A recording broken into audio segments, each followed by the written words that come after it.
Walk on the ocean, ocean पर चलना। My Antarctic experience was full of such epiphanies. Epiphanies means realisation. लेखिका का Antarctic पहुंचने का अनुभव बहुत सारे रियलाइजेशन से भरा हुआ था। But the best awkward just short of the Antarctic circle eight 65.55 degree south. लेकिन सबसे अच्छा अनुभव तो उनको तब हुआ जब वो अंटार्कटिक सर्कल में पहुंची। उस प्लेस का लैटिट्यूड 65.55 डिग्री साउथ था। The Shokalskiy had managed to wedge herself into a thick white stretch of ice between the peninsula and Tadpole island. उनकी शिप शोकैल्स्की पेनिनसुला और टैडपोल आइलैंड के बीच में बर्फ़ के मैदानों में फंस गई। वेज मीन्स होता है फंस जाना। Which was preventing us from going any further. Ship बिल्कुल आगे ही नहीं बढ़ रही थी। The captain decided we were going to turn around and head back north. Captain ने डिसाइड किया कि वो टर्न लेंगे, मुड़ेंगे वहाँ से और नॉर्थ को वापस जाएंगे। But before we did we were all instructed to climb down the gangplank and walk on the ocean. पर ये सब करने से पहले ही हमको इंस्ट्रक्शन दे दिया गया कि हम गैंग प्लैंक पर चढ़ें। गैंग प्लैंक मीन्स होता है लकड़ी का तख्ता।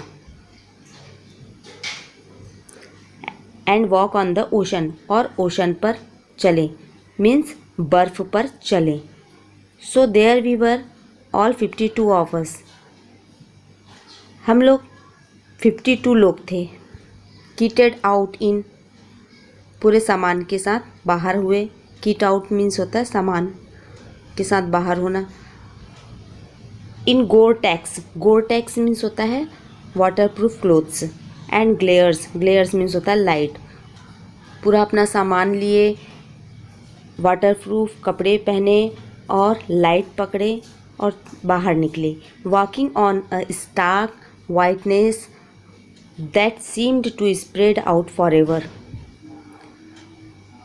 पूरा बर्फ़ से बिछा हुआ सड़क था, चारों ओर सफ़ेदी ही सफ़ेदी थी। उस पर चलने लगे। Underneath our feet was a meter thick ice pack, और हमारे पैरों के नीचे 1 मीटर का मोटा आइस पैक था। And underneath that 180 meters of living breathing salt water, और उसके नीचे 180 मीटर पर जीवन से भरा सांस लेता हुआ नमकीन पानी था। In the periphery crabeater seals were stretching and sunning themselves on ice floes. बर्फ़ के किनारे पर सील्स लोग आइस फ्लोज पर लेट करके आराम से धूप ले रहे थे। Much like stray dogs will do under the shade of a banyan tree. ठीक वैसे ही जैसे नॉर्मल कंट्री में डॉग्स यानी कुत्ते लोग बरगद के पेड़ के छाँव में बैठे रहते हैं, आराम करते। It was nothing short of a revolution. Everything does Indeed in connect.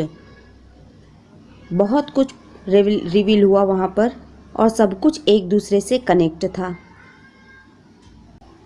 9 time zones, 6 checkpoints, 3 bodies of water and many ecospheres later, I was still wondering about the beauty of balance in play on our planet.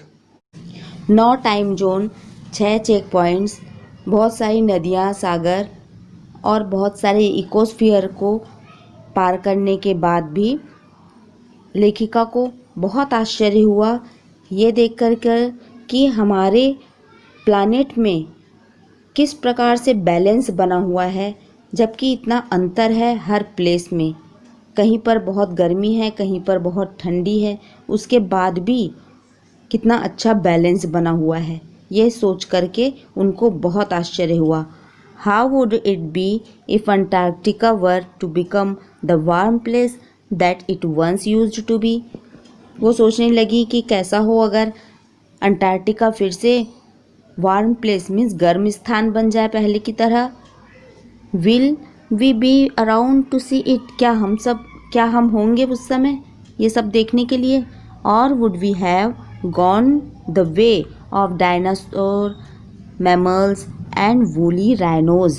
या फिर हम सब भी dinosaur, mammals और woolly rhinos की तरह गायब हो जाएंगे? हुज टू से? कौन कह सकता है? But after spending 2 weeks with a bunch of teenagers who will have the idealism to save the world. लेकिन 2 हफ्ते उन टीनेजर्स के साथ बिताने के बाद जिनके मन में अभी भी चाह है वर्ल्ड को बचाने की, all I can say is that a lot can happen in a million years. हम कह सकते हैं कि आगे आने वाले 1 मिलियन ईयर में बहुत कुछ हो सकता है. But what a difference a day makes? लेकिन एक दिन में क्या हो सकता है? कुछ भी नहीं.